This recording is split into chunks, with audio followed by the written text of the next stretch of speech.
বর্তমান ঢালিউড নবাগত নায়কদের একজন শরীফুল রাজ। তরুণ প্রজন্মের সম্ভাবনাময় অভিনেতা বলা হয় তাকে। আইসক্রিম সিনেমার মাধ্যমে বড় পর্দায় আত্মপ্রকাশ ঘটে তার।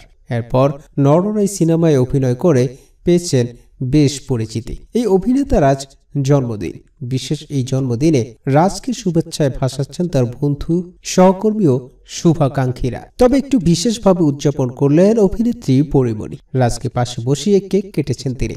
এ সময় পরির পরনে ছিল লাল পেরে সাদা শাড়ি, হাতে লাল চুড়ি, খোপা করা চুল। কেকের উপর চাকু চালানোর পর হাত নেড়ে নাচার ভঙ্গিমাও করেছেন এই নায়িকা।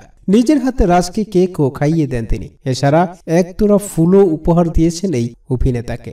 আনন্দঘন এই মুহূর্তের ছবি ও ভিডিও নিজের ফেসবুক পেজে শেয়ার করেছেন পরিমণি। ক্যাপশনে রাজকে শুভেচ্ছা জানিয়ে লিখেছেন, শুভ জন্মদিন পিচ্ছি।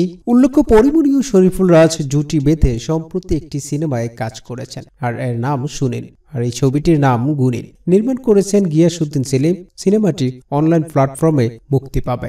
এদিকে কিছুদিন আগে পরিমণি ও শরীফুল রাজ দুজনের জীবনেই বড় ধাক্কা এসেছিল। মাদক মামলায় গ্রেপ্তার হয়ে প্রায় 1 মাস কারাগারে ছিলেন পরিমণি।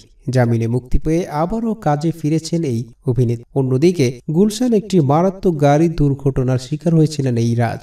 দীর্ঘদিন হাসপাতালে থাকার পর সুস্থ হয়ে তিনিও ক্যামেরার সামনে ফিরে এসেছেন। তাই তো দুজন একসঙ্গে জন্মদিনের আনন্দকে ভাগাভাগি করে নিলেন। দর্শক, ধন্যবাদ নিউজটি দেখার জন্য। আপনার প্রিয় তারকার সব ধরনের সংবাদ পেতে আমাদের চ্যানেলটি সাবস্ক্রাইব করুন আর পাশে থাকা বেল আইকনটি বাজিয়ে দিন, যেন আমাদের কোনো সংবাদ মিস না হয়ে যায়।